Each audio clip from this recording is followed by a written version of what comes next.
Let me quickly tell others that I am live on YouTube. Okay. Let's see.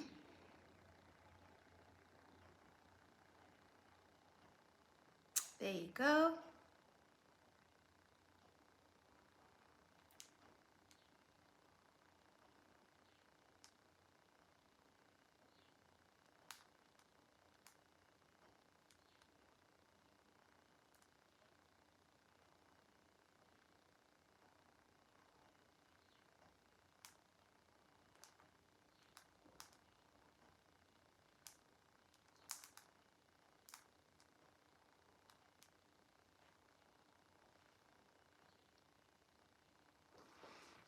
Hey everybody. I'm just telling everyone else that I'm live so that they can join us. There you go. Hey everybody. Guys, I hope you load shedding this morning. I cancel it in the name of Jesus. Yes.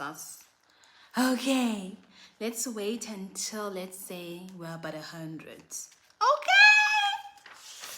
We are going to recap episode 2 of Yes, I Have HIV. Hey everybody. Hi Zuki, Toby, Commander LT. Hey. Oh, Timba. Welcome everybody. Guys, we are recapping episode 2. Yeah, there's a lot to talk about. There's a lot to talk about. Okay. We are about 100. I think that's a good amount of people on this live. Just to let you know, once again, to recap, I am hosting a new show called Yes, I Have HIV. I help people, to disclose their HIV statuses to their family, to their loved ones. It plays every Sunday at 10 p.m. South African time on Honey TV, DSTV channel 173. There is a repeat every Mondays at 6 a.m. in the morning, or you can catch it on Sundays at 2 p.m. In the afternoon. Once again, the show is every Sunday at 10 p.m. Honey TV channel 173. Okay, so yesterday was a second episode, and this is something that I'm going to do every time like an episode is, because as you know, we shoot like an episode for over about 2 hours, right? But because we have to fit everything within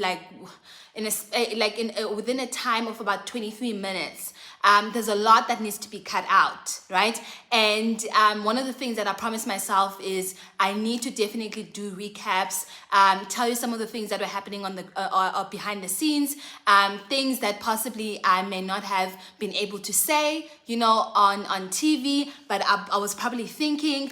Also, the behind the scenes of the stories. I think it was very important for us to capture those as well. Ne? Okay, so I'm going to start. Let us recap the story from yesterday.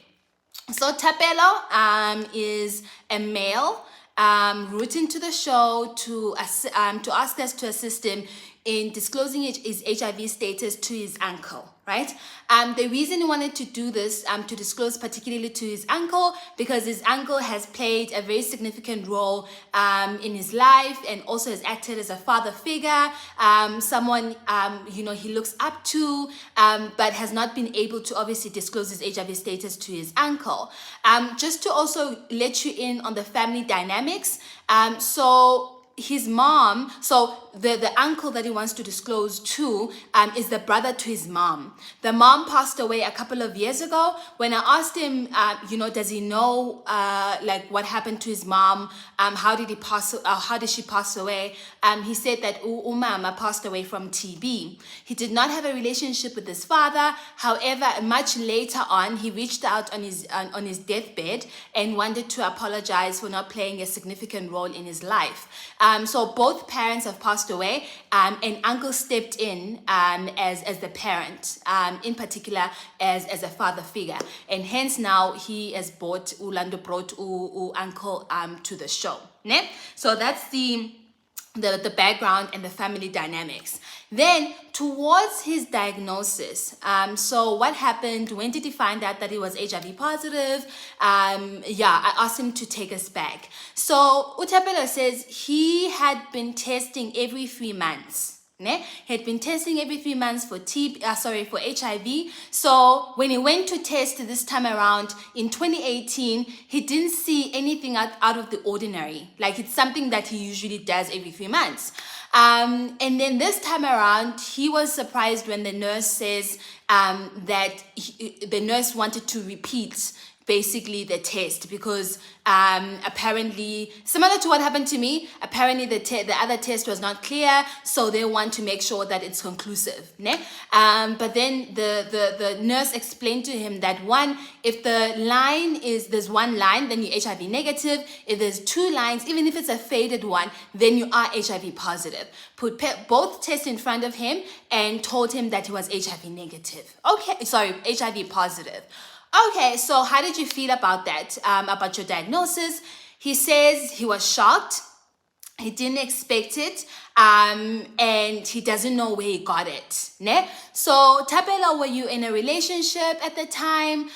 What happened after that? Ne? So, obviously, there was a lot going on in his mind, trying to figure out like what happened and trying to make sense of the HIV diagnosis.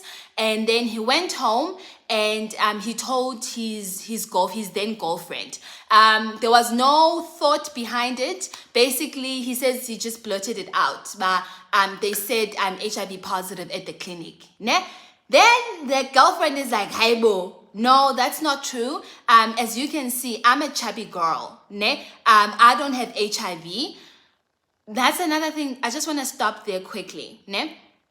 We say this, we experience this a lot in the advocacy space, where people diagnose people based on appearance.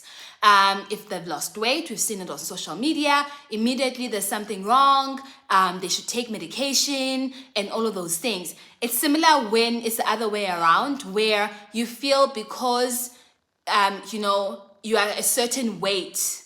In this particular case, she said she was chubby. So because of that, she is healthy. She does not have HIV and all of that. That's something that I just wanted to highlight. So she says, "No, I'm a chubby girl. You see how I am. I'm not sick. I'm not HIV positive." Utapelo uthi ke ngoku, ne? At that, because she responded in that way, I guess it was, I don't know how to put it, but it was basically just it encouraged him to say, what I was thinking is true. I must not be HIV positive. And for that reason, he threw away his medication. He threw away his ARVs. He didn't start his ARVs after coming back from the clinic because the girlfriend was in denial, he was in denial, and that was it. So I'm trying to find out, okay, where did it come from? Yamoni HIV. And hence I asked, I asked him, were there any infidelity? Like, was there anyone that cheated in the relationship? He says that there were times where he would go and fetch her from wherever she was, where she was cheating. Ne? So in other words, she was the one who cheated in the relationship. Ne? What is very important, guys, is that we have one side of the story. We have one side of the story. We do not have Tapelo's girlfriend. We do not know what happened. We do not know whether the allegations that she was cheating in the relationship are true or not. He never said that he cheated. He only mentioned the part where the girlfriend cheated. Ne? So I want to know, do you think that's where the HIV came from? He doesn't know. But he was just answering my question whether or not one of the partners did cheat. Ne? Okay. Go get along with the story. So, Thapelo, what happened to the relationship? No, eventually the relationship became too toxic and they broke up. And then, okay. So how has the journey been for you, right? So like at what point, if you have gotten to that point, you feel that you have come to terms with your diagnosis. So it says he has not fully come to terms with his diagnosis, because what happened is after he broke up with the first girlfriend, he moved along with another person, ne? And then along the way, the new girlfriend started getting sick.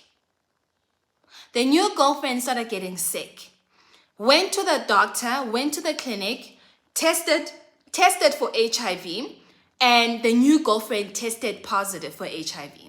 New girlfriend comes back and tells Thapelo that I'm HIV positive. Ne?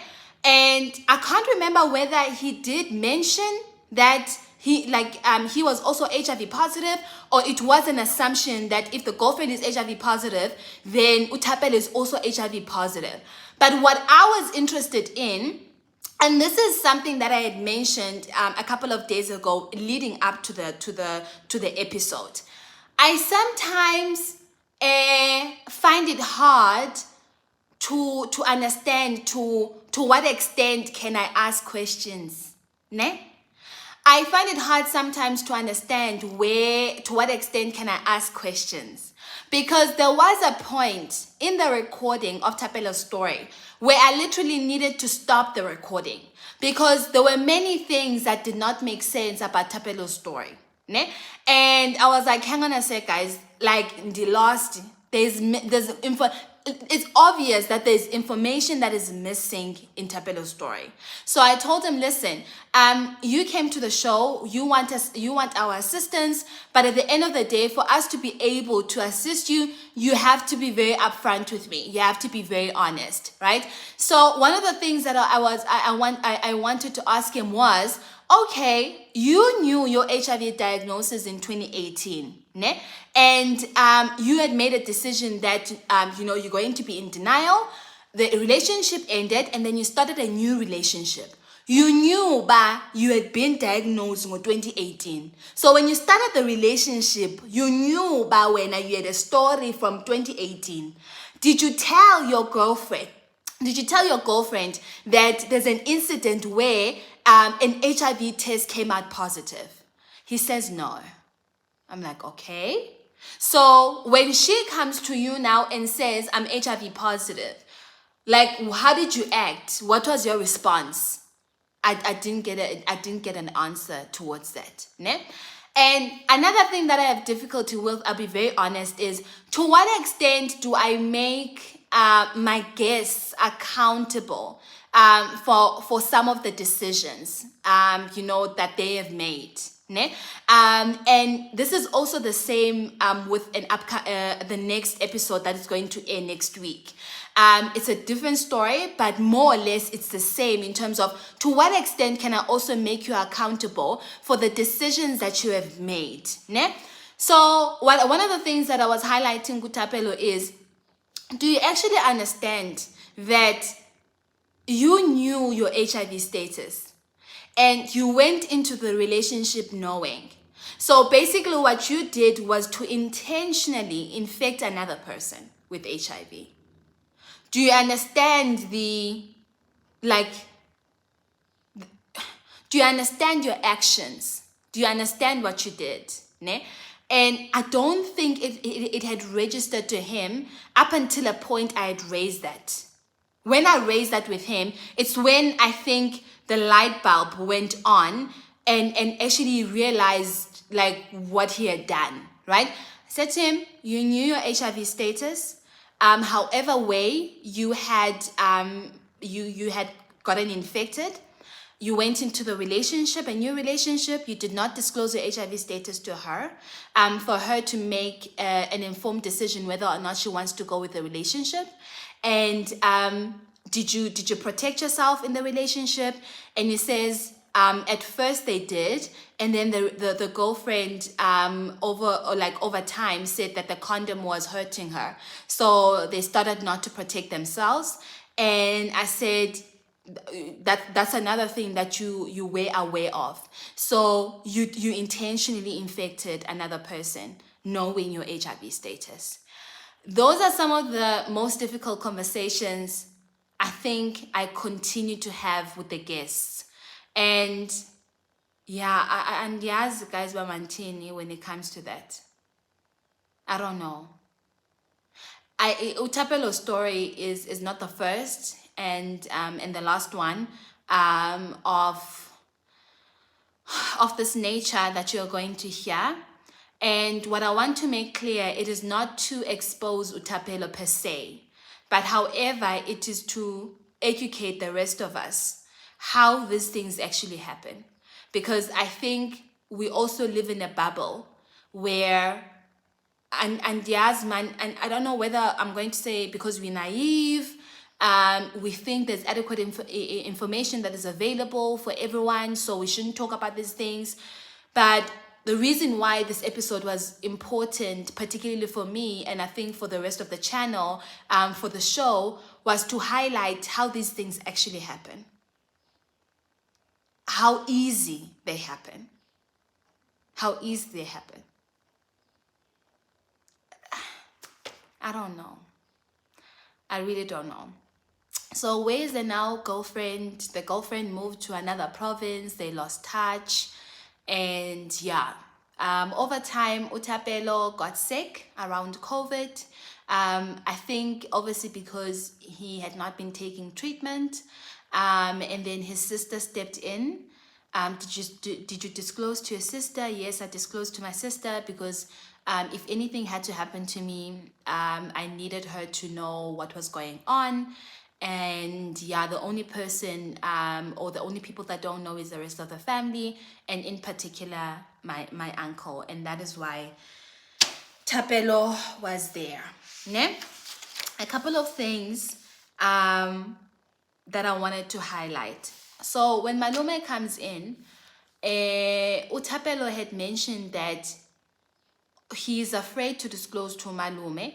One, because obviously it's natural that he will feel like he had disappointed Umalume, since Umalume had played that father figure in his life. But more so, Umalume tends to make very discriminating jokes, in particular around people living with HIV. Umalume, like if he sees someone that is skinny, Umalume will refer to that person as someone who has AIDS. If Umalume coughs, Umalume would say, yo, people are going to think that I have AIDS. So that is why Utapelo has been afraid of disclosing to Umalume, because he's been living with HIV, and because he's been making these jokes, he does not know how he is going to respond to his own positive HIV diagnosis. So that's one of the things that we needed to discuss with Malume. Malume comes in, so Tapelo discloses. Ne? Tapelo discloses, Malume takes it very well. And obviously I need to probe further. Malume, why do you think that Tapelo has waited so long to disclose to you? If you are saying that you are close, he can speak to you about anything, why would you wait so long to disclose to you? Malume says, I don't know. Yes, when they were growing up, I was a bit strict on them, but over time, I believe that I've provided a safe space for them to talk to me about anything. Then I shift over to Tapelo. Tapelo, why did you wait so long? If Malume is saying that he has provided that safe space for you to go and talk to him about anything. Then Tapelo raises the issue of how Uti Malume, literally the other day, you were coughing and you made a joke about how people are going to say you have AIDS. Malume denies that. He says he's never said any of that.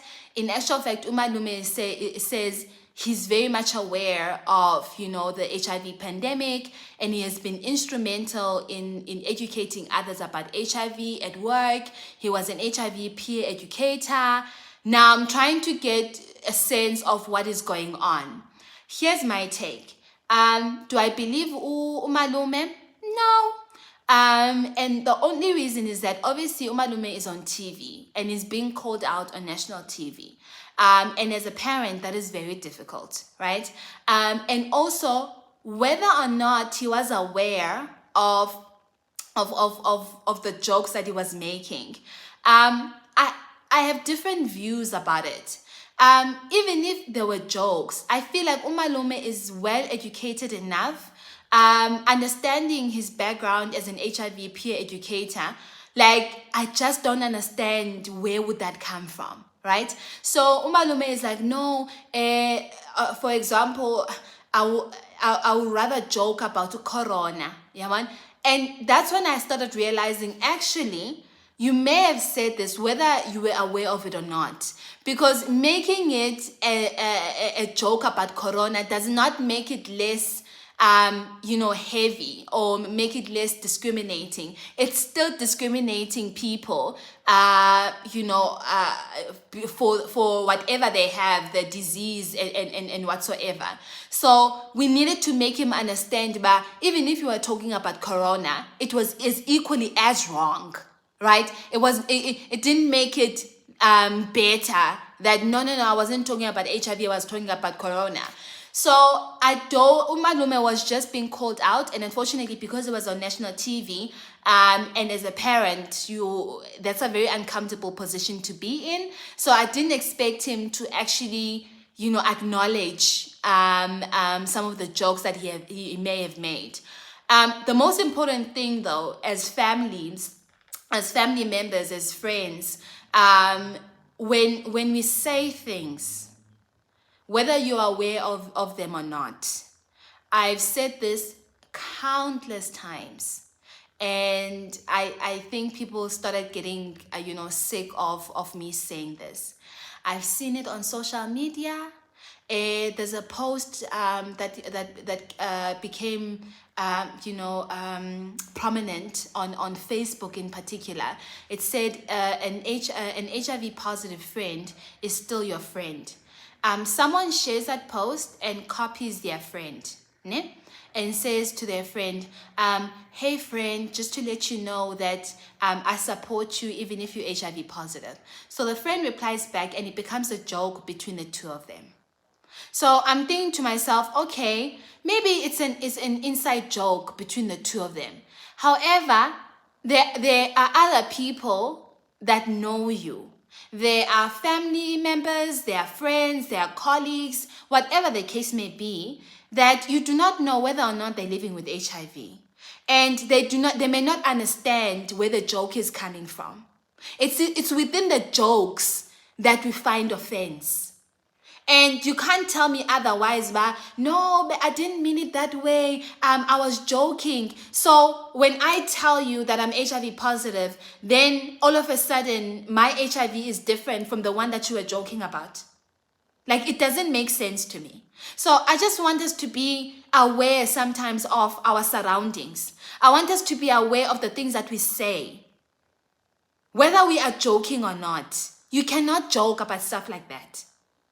Like, I don't know whether in our attempt to normalize the conversation, we thought now we should normalize it by joking about it to make it less serious.